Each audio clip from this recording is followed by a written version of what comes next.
Hello friends, how are you? Welcome to Sharan Saurabh explain. আজকে আমি আপনাদের লাভ ইউ মাই অ্যারোগেন্স মুভিটি দেখাতে চলেছি, যে মুভিতে দেখানো হয়েছে একটি ছেলের সুপার ন্যাচারাল পাওয়ার, অর্থাৎ সে মানুষের মনের কথা শুনতে পেত। তো চলুন দেরি না করে মুভির কাহিনীতে যাওয়া যাক।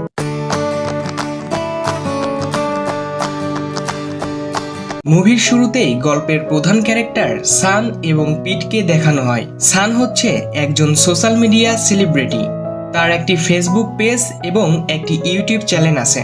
তার বন্ধু পিট হচ্ছে তার ম্যানেজার। তাদের পেজ এবং ইউটিউব চ্যানেলে ডকুমেন্টারি অর্থাৎ প্রতিবেদন টাইপের ভিডিও আপলোড করে থাকে।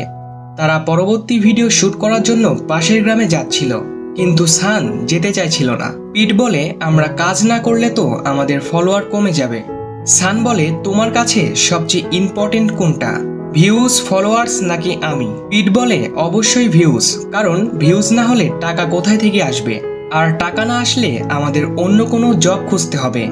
পিটের এসব কথা শুনে সান গ্রামে যেতে রাজি হয়। রাস্তায় ট্যান এবং অ্যানা নামে দুজন ব্যক্তি তাদের কাছে লিফট চায়, কারণ তাদের গাড়ি খারাপ হয়ে গিয়েছে এবং তারাও ওই একই গ্রামের দিকে যাচ্ছিল।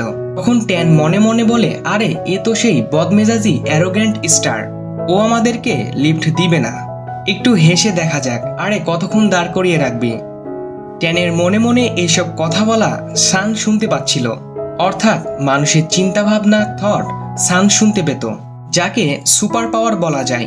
সানের এই ব্যাপারটার বিষয়ে তার বন্ধুরাও জানতো। তার এই পাওয়ারের কিছু অসুবিধাও রয়েছে, যেমন সান বেশি মানুষের সামনে যেতে পারত না, কারণ এতগুলো মানুষের থট একসাথে শুনলে তার মাথা প্রচন্ড ব্যথা করত। তাই সান সবসময় ইয়ারফোন ইউজ করে মিউজিক শুনত, যাতে অন্যদের চিন্তাভাবনা শুনে তার মাথা ব্যথা না হয়। আর এই কারণেই সান খুব কম কথা বলতো, তাই সবাই তাকে বদমেজাজি ও অহংকারী স্টার নামে চিনত। তো ট্যানের থটগুলো শুনে সান প্রচন্ড রেগেছিল।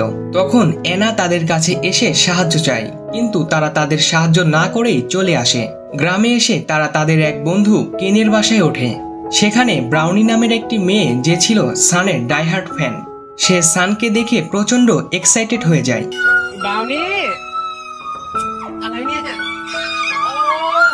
তখন অ্যানা এবং ট্যানও সেখানে চলে আসে। অ্যানা হচ্ছে একজন স্টোরি রাইটার এবং ট্যান হচ্ছে তার ম্যানেজার। তারা দুইজন এই গ্রামে এসেছে নতুন স্টোরির আইডিয়া খোঁজার জন্য। তারপর সান, বিট এবং কেন তারা তাদের পরবর্তী ভিডিও নিয়ে আলোচনা করছিল। তারা বলে সান সত্যি আগের থেকে বেশি অ্যারোগ্যান্ট হয়ে যাচ্ছে, কিন্তু ভিডিওতে তাকে হাসি খুশি এবং একটু ফ্রেন্ডলি ফেস বানিয়ে থাকতে হবে। সান বলে ভিডিওতে কেনকেও তার সাথে থাকতে হবে এবং একসাথে 5 জনের বেশি মানুষ যাতে তার সামনে না আসে। এরপর রাতের বেলা সান এবং পিট বাসার বাইরে বের হয়ে ভিডিও নিয়ে আলোচনা করছিল। তখন অ্যানা সেখানে বসেছিল। অ্যানা সানকে বলে, শুনলাম তুমি নাকি অ্যারোগেন্ট, কথাটা কি সত্য? সান বলে, এতে তোমার প্রবলেম কোথায়?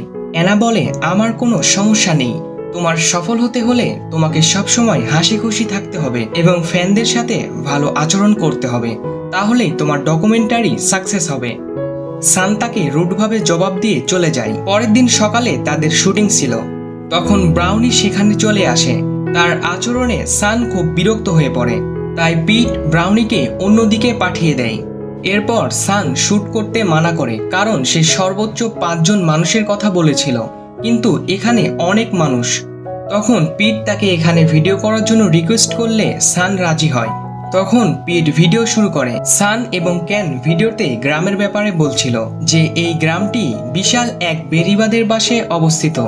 এখানে বেশিরভাগ লোকজনই ধানের চাষ করে এবং এখানকার রাইস আমাদের দেশে অনেক জনপ্রিয়।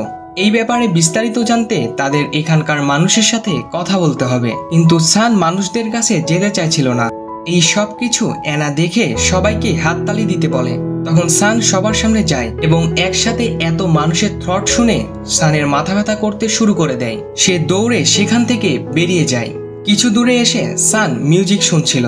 অ্যানাও সেখানে চলে আসে। সে জানতে চাইলো সান এমনটা কেন করলো। সান তার সাথে খুব অ্যারোগেন্টলি বিহেভ করে, কিন্তু অদ্ভুত ব্যাপার হচ্ছে সে অ্যানার কোনো থট শুনতে পাচ্ছিল না। সান অবাক হয়ে জিজ্ঞেস করে, তোমার কি কোনো মস্তিষ্ক নেই নাকি মাথায় কোনো চিন্তায় আসে না? অ্যানা রেগে গিয়ে বলে, তুমি একটি ফেক পারসন, তুমি ফ্যানদের ইমোশনের সাথে খেলছো। সান বলে কারো সম্পর্কে না জেনে তার সম্পর্কে জাজ করা ঠিক নয়। অ্যানা বলে এক্স্যাক্টলি, আমার সম্পর্কেও না জেনে তোমার আমাকে ব্রেনলেস বলা একদমই ঠিক হয়নি। এরপর সান রাতের বেলা এক্সারসাইজ করতে বের হয়। তখন দুজন লোকের সাথে তার দেখা হয় যারা বাইকে করে যাচ্ছিল। তাদের চিন্তা শুনে সান ভয় পেয়ে যায়, কারণ সেই দুইজন কয়েকদিনের মধ্যে একটি বড় চুরি করার পরিকল্পনা করছিল। পরের দিন সকালে পিট বলে সে একটি শর্ট ভিডিও আপলোড করেছিল, সেটাই খুবই কম ভিউজ আসছে। তখন ব্রাউনি তাকে ভিডিও আপলোড করার কিছু টিপস দেয়, কিন্তু সান এখনও সেই চোরদের বিষয়টি নিয়ে চিন্তিত ছিল। আর এই কারণে সান ব্রাউনিকে সেখান থেকে পাঠিয়ে দিয়ে তার বন্ধুদেরকে নিয়ে এই বিষয়টি নিয়ে আলোচনা করে এবং তারা সেই বাইকারদের ধরার পরিকল্পনা করে। ওদিকে ব্রাউনি অ্যানার কাছে যেয়ে বলে সান এবং তার বন্ধুরা একটি সিক্রেট বিষয় নিয়ে আলোচনা করছে। আর এটি শুনে অ্যানা খুবই কিউরিয়াস হয়ে যায় যে তারা আসলে কি নিয়ে প্ল্যান করছে। অপরদিকে তারা তিনজন এসে সেই বাইকারদের ধরার জন্য রাস্তায় এসে দাঁড়ায়। তখন কালো টুপি পরা দুই বাইকারকে থামিয়ে সান তাদের মাথা থেকে জোর জবরদস্তি করে টুপি খুলে নেয়, কিন্তু তারা ছিল ইনোসেন্ট। তারা সানকে চিনে ফেলে। তারা বলে আগে জানতাম তুমি একটি অ্যারোগেন্ট, কিন্তু এখন জানলাম তুমি এর থেকেও আরো বেশি খারাপ। এখনই তোমাকে আনফলো করে দিচ্ছি। এতে সান খুবই কষ্ট পায়। তার বন্ধুরা তাকে সান্ত্বনা দিচ্ছিল এবং এসব কিছু অ্যানা দূর থেকে দেখে। এরপর ব্রাউনি পিটের কাছে সানের সম্পর্কে জানতে চায়। পিট ব্রাউনিকে বলে সে তো তোমার সাথে ভালো করে কথাও বলে না, তুমি কেন তাকে এত পছন্দ করো? ব্রাউনি বলে আমি অনেক আগে থেকেই সানকে ফলো করে আসছি, সে অনেক ভালো একজন মানুষ, আর এই কারণেই আমি তাকে এত বেশি পছন্দ করি। পিট বলে তাহলে ভিডিও আপলোড করার টিপসগুলো আমাকে বলো। তখন ব্রাউনি বলে আমার একটি শর্ত আছে, তুমি যদি আমাকে সানের কাছে যেতে সাহায্য করো তাহলে আমি ভিডিও আপলোড করার টিপসগুলো তোমাকে দিয়ে দেব। আর এতে পিট রাজি হয়ে যায়। এরপর সেই চোরগুলো ট্যান এবং অ্যানাকে বিরক্ত করছিল, আর এটি দেখে সান এবং ক্যান তাদের বাঁচানোর জন্য স্লো মোশনে আসতে থাকে, কিন্তু তারা আসার আগেই ট্যান এবং অ্যানা চোরদের মেরে শুইয়ে দেয়। সান বলে এরাই সেই চোর যারা গ্রামে চুরি করার জন্য পরিকল্পনা করছিল। চোরগুলো বলে আমরা শুধু পরিকল্পনা করেছি, আমরা তো আর চুরি করিনি। কেন বলে ভবিষ্যতে এরকম করলে তারা পুলিশকে জানাবে। আর এটি শুনে দুই চোর ক্ষমা চেয়ে চলে যায়। এরপর দেখা যায় সান সাইকেল চালাচ্ছিল। তখন অ্যানা তার সাথে কথা বলার চেষ্টা করে, কিন্তু অ্যানা সাইকেল থেকে পড়ে যায়। আর তারপরে সান তাকে সাহায্য করার জন্য আসে এবং অ্যানাকে জিজ্ঞেস করে সে কি কোথাও ব্যথা পেয়েছে এবং বলে যেটা পারো না সেটা করতে যাও কেন। এই বলে সে চলে যায়। তখন ব্রাউনি এসে সেখানে জিজ্ঞেস করে তুমি কি সানকে পছন্দ করো? অ্যানা বলে না, আর এটি শুনে ব্রাউনি তাকে সাহায্য করে। রাতের বেলা ট্যান অ্যানাকে বলে তুমি কি স্টোরিটি লেখা শুরু করে দিয়েছো? অ্যানা বলে এখনো শুরু করিনি, কিন্তু ভেবে রেখেছি। পরের দিন অ্যানা এবং ট্যান সানের শুটিংয়ে যেতে চায়, আর এটি দেখে ব্রাউনি জেলাস হয়ে ঝগড়া শুরু করে দেয়। ব্রাউনি এবং ট্যানের মধ্যে একটি ফানি টাইপের ঝগড়া শুরু হয়ে যায়।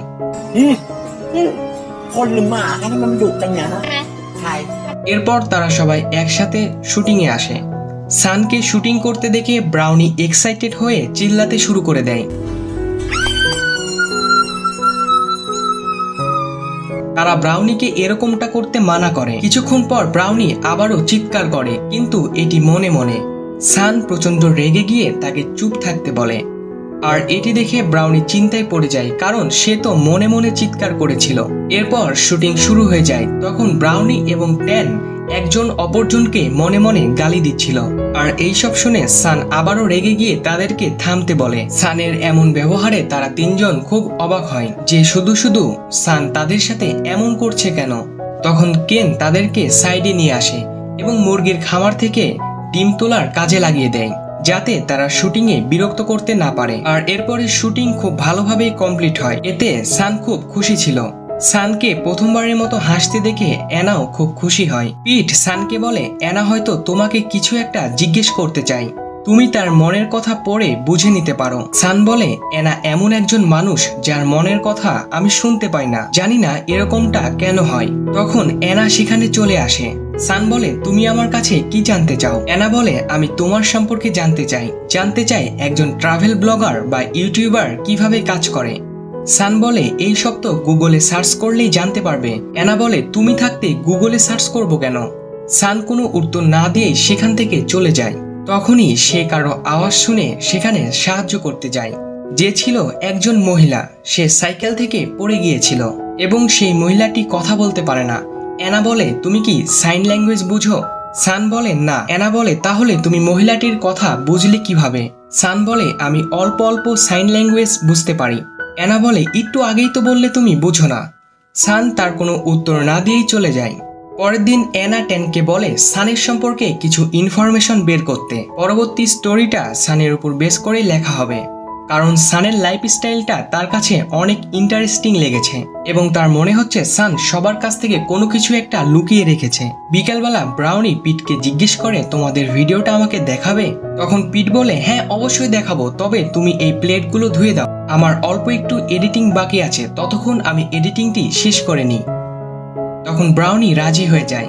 ব্রাউনি ধোয়ার কাজে লেগে পড়ে।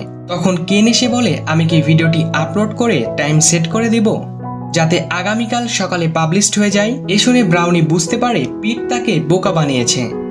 রাতের বেলা পিট তার ফোন নিয়ে দোয়া করে এবং বলে, শুধুমাত্র 100 মিলিয়ন ভিউ হলেই হবে। কিন্তু সান বলে 10,000 ভিউ হলেই চলবে। যদি কন্টেন্ট ভালো হয় তাহলে ভিউ অটোমেটিক্যালি হয়ে যাবে। পিট বলে, আর যদি না হয় তাহলে আমি রাস্তায় গিয়ে আইসক্রিম বিক্রি করা শুরু করব। সান বলে, কারো প্রতি বিশ্বাস না থাকলেও তোমার এবং কেনের প্রতি আমার বিশ্বাস আছে, কমপক্ষে 2টি ভিউ তো অবশ্যই পেয়ে যাব। এটি শুনে পিট হাসলেও সানের প্রতি অনেকটা ভালোবাসা বেড়ে যায়। পরের দিন সকালে ব্রাউনি তার ল্যাপটপ নিয়ে ভিডিও পাবলিশ হওয়ার অপেক্ষা করছিল। অ্যানা এসে বলে, এমন অ্যারোগেন্ট একটা ছেলেকে তুমি কেন পছন্দ করো? ব্রাউনি বলে, আমি তার অনেক বড় একজন ফ্যান, এজন্য আমার তাকে এত ভালো লাগে। আর এরপরে ভিডিও পাবলিশড হয়। তারা সবাই ভিউ চেক করছিল, কিন্তু ভিডিওটিতে মাত্র অল্প কয়টি ভিউজ ছিল। কেন বলে, এখনো সবাই ঘুম থেকে ওঠেনি, আর এই কারণেই ভিউ কম হচ্ছে। আর এর কিছুক্ষণ পরেই ভিউ বাড়তে শুরু করে দেয় এবং প্রচুর পরিমাণে কমেন্ট আসতে থাকে। ব্রাউনি কমেন্ট পড়ছিল। সে দেখে সবাই খুবই বাজে কমেন্ট করছিল যে সান খুবই অ্যারোগেন্ট, সেলফিশ এবং খুব বাজে একটি মানুষ। এটি দেখে ব্রাউনি রেগে গিয়ে সবার কমেন্টের রিপ্লাই দিতে শুরু করে দেয়।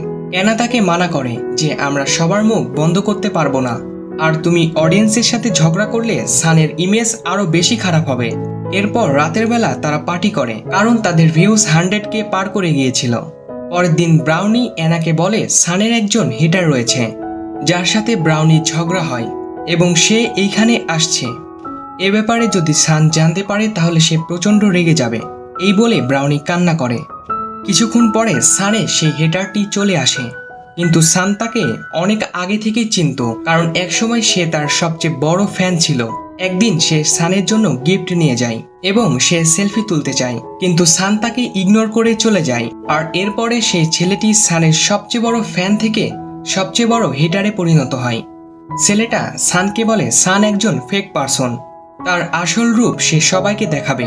পরের দিন শুটিংয়ের সময় সেই ছেলেটি সেখানে এসে অনেক উল্টাপাল্টা কথা ভাবছিল, আর এতে সান কাজে মনোযোগ দিতে পারছিল না। আর এরপরে পিট ব্রাউনিকে বলে, তোমার জন্যই আমাদের শুটিংয়ে ঝামেলা হচ্ছে, তুমি কমেন্টের রিপ্লাইগুলো না করলে এমনটা কখনোই হতো না। ব্রাউনি তার কাছে ক্ষমা চায়। পিট তার চোখের পানি দেখে তাকে ক্ষমা করে দেয়। তখন সান সেখানে চলে আসে। ব্রাউনি সানের কাছে ক্ষমা চাইলে সান তাকে ক্ষমা করে না এবং খুবই রেগে যায়। আর এই সব কিছু সানের হেটার দূর থেকে ভিডিও করতে থাকে। আর এটি দেখে অ্যানা তার কাছে এসে বলে, তুমি সানকে বিরক্ত করা বন্ধ করো।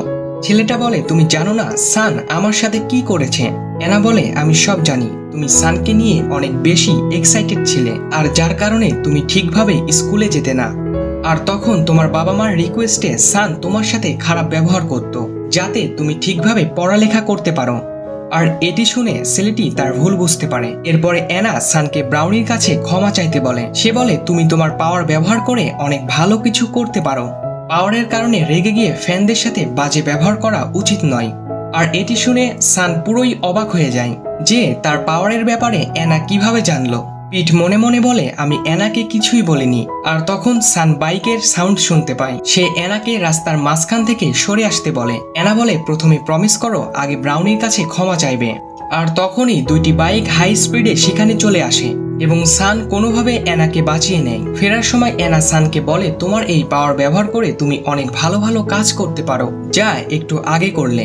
আর অ্যানা আরো বলে সে একটি স্টোরি পড়েছিল যেখানে একটি মেয়ে কাউকে স্পর্শ করলে তার অতীত সম্পর্কে জানতে পারত, আর এছাড়াও মেয়েটি মানুষের কষ্টগুলো অনুভব করতে পারত। সান বলে আমি কল্পনা নই, বাস্তব। অ্যানা বলে আমি তোমার সাথে থাকতে চাই, কারণ আমার পজিটিভ চিন্তাভাবনা তোমার পাওয়ারকে সঠিকভাবে ব্যবহার করতে সাহায্য করবে। এরপরে সানের সেই হিটারটি সানের কাছে এসে ক্ষমা চায়। এরপরে সে সানকে বলে তুমি কেন আমাকে আগেই বলনি যে আমার সাথে খারাপ ব্যবহার করার জন্য আমার বাবা মাই বলেছিল। সান বলে তুমি কিভাবে জানলে? সে বলে মিস অ্যানা আমাকে বলেছে। সান অ্যানার কাছে আসে এবং তার সাথে বন্ধুত্ব করার চেষ্টা করে, বলে তুমি কি সত্যি আমাকে সাহায্য করবে? অ্যানা বলে আমার থট পড়ে বুঝে নাও। সান বলে আমি সবার থটই শুনতে পাই, শুধুমাত্র তোমাকে ছাড়া। আর এটি শুনে অ্যানা অনেক অবাক হয়, আর এটি শুনে বলে আমি তোমাকে মনে মনে যা ইচ্ছা তাই বলতে পারি। এরপরে অ্যাক্সিডেন্টলি সানের হাতে আইসক্রিম পড়ে যায় এবং সে ওয়াশ করতে চলে যায়। তখন ট্যান এসে অ্যানাকে বলে তার স্টোরিটি সিলেক্ট করা হয়েছে। সানের কাছে যাওয়া এবং তার সম্পর্কে জেনে স্টোরি লেখা, আর এই প্ল্যানটি সাকসেসফুল হয়েছে। আর এই সব কিছু সান দূরে থেকেই শুনতে পায় এবং বলে তুমিও বাকিদের মতোই, শুধুমাত্র নিজের প্রয়োজনেই আমার কাছে আসলে। এর কয়েকদিন পর পিট এবং সান ঝিলের পাশে বসেছিল। পিট বলে মেয়েটিকে এইভাবে তাড়িয়ে দেওয়া তোমার মোটেই উচিত হয়নি। এরপরে রাতের বেলা তারা সেখানেই ক্যাম্পিং করেছিল। অ্যানা এবং ব্রাউনি সেখানে চলে আসে। অ্যানা তাকে কনফেস করে, বলে আমি তোমার কাছে স্টোরি লেখার জন্যই এসেছিলাম, কিন্তু ধীরে ধীরে তোমাকে পছন্দ করতে শুরু করেছি আমি। প্লিজ আমার কথা বোঝার চেষ্টা করো। আমি অনেক দূর থেকে এসেছি শুধুমাত্র তোমার সাথে দেখা করার জন্য। কিন্তু সান তার কোনো কথা না শুনেই জঙ্গলে তাকে একা ফেলেই চলে আসে। পিক বলে এত অন্ধকারের মধ্যে তাকে জঙ্গলে একা কিভাবে ছেড়ে আসলে, এবং সানকে টর্চ লাইট দিয়ে বলে তাকে এখনই খুঁজে নিয়ে আসো। সান অ্যানাকে খুঁজতে জঙ্গলে ফিরে আসে। অ্যানা লুকিয়ে থেকে সানকে দেখছিল। আসলে অ্যানা, পিট এবং ব্রাউনি মিলে একটি প্ল্যান বানিয়েছিল। তারা দেখতে চেয়েছিল যে আসলে সান অ্যানাকে ভালোবাসে কিনা। এরপরে অ্যানা সানকে ডেকে মিথ্যা বলে যে সে পায়ে ব্যথা পেয়েছে।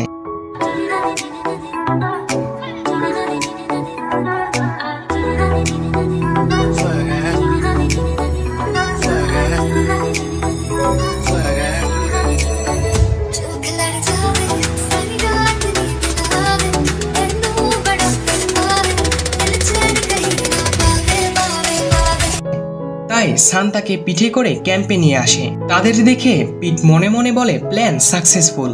সান এটি শুনতে পেয়ে বলে কিসের প্ল্যান? আর এটি শুনে পিট এবং ব্রাউনি গান গাইতে গাইতে অন্যদিকে চলে যায়, যাতে সান তাদের চিন্তাভাবনা শুনতে না পায়।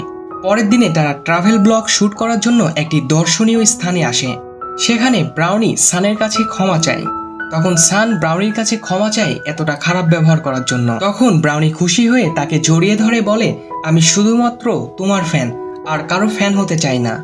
আর এটি দেখে পিট বলে আরে সরি বলাটাই তো যথেষ্ট ছিল, আবার জড়িয়ে ধরতে হবে কেন? পরের সিনে ব্রাউনি পিটকে বলে আমি সানকে দেখার জন্য মাঝে মধ্যেই আসবো। পিট বলে শুধু সানকে দেখার জন্যই আসবে? ব্রাউনি বলে না, তোমাকেও দেখবো। এরপর অ্যানা সানকে বলে প্রথম দেখার পর থেকেই তোমাকে খুব ভালো একজন মানুষ মনে হয়েছিল, কিন্তু সবার সাথে বাজে বিহেভ কেন করতে তা বুঝে উঠতে পারিনি। তাই তোমার সাথে আরো বেশি সময় কাটিয়েছি, তোমাকে নিয়ে লিখেছি, তোমাকে আরো বেশি জানতে চেয়েছি। আমরা একে অপরকে জেনেছি। এখন মনে হচ্ছে আমি তোমার প্রতি একটু বেশি ইন্টারেস্টেড হয়ে পড়েছি। সান বলে তুমি তো রাইটার, আর তার জন্যই এত সুন্দর করে কথাগুলো বললে। অ্যানা বলে বাকিদের মতো আমার মনের কথাগুলো যদি শুনতে পারতে তাহলে বুঝতে। সান বলে তোমার চিন্তা শুনতে হবে না, আমি এখান থেকেই তোমার হার্টবিটের শব্দ শুনতে পাচ্ছি। অ্যানা বলে আমি যখন তোমার সাথে থাকি তখন আমার খুব ভালো একটা অনুভূতি হয়, আমি সত্যিই তোমার বন্ধু হতে চাই। আর এটি শুনে সান রেগে গিয়ে বলে আমি তোমার বন্ধু হতে চাই না। আর এটি বলেই সে অ্যানার কাছাকাছি চলে আসে। এরপরে সান বলে আমি বুঝতে পেরে গিয়েছি যে মানুষকে স্পর্শ করে অতীত জানতে পারার মেয়েটি আর কেউ নয়, সেটি হলে তুমি। কিন্তু আমি যেমন তোমার চিন্তা শুনতে পাই না, ঠিক তেমনি তুমিও আমার অতীত সম্পর্কে জানতে পারোনি, কিন্তু বাকিদের স্পর্শ করে আমার সম্পর্কে কিছুটা জানতে পেরেছ। তাই আমাদের উচিত এখন থেকে একসাথে থাকা। এবং এমন একটি কিউট এন্ডিং এর মাধ্যমে এই মুভিটি এখানেই শেষ হয়ে যায়। তো যাই হোক, আশা করি ভিডিওটি আপনাদের ভালো লেগেছে। ভিডিওটি ভালো লেগে থাকলে লাইক, কমেন্ট এবং শেয়ার করতে ভুলবেন না। আপনি যদি আমাদের চ্যানেলে নতুন হয়ে থাকেন তাহলে এখনই আমাদের চ্যানেলটি সাবস্ক্রাইব করে রাখুন, যাতে পরবর্তী ভিডিওর নোটিফিকেশন সবার আগে আপনার কাছে পৌঁছে যায়। ধন্যবাদ।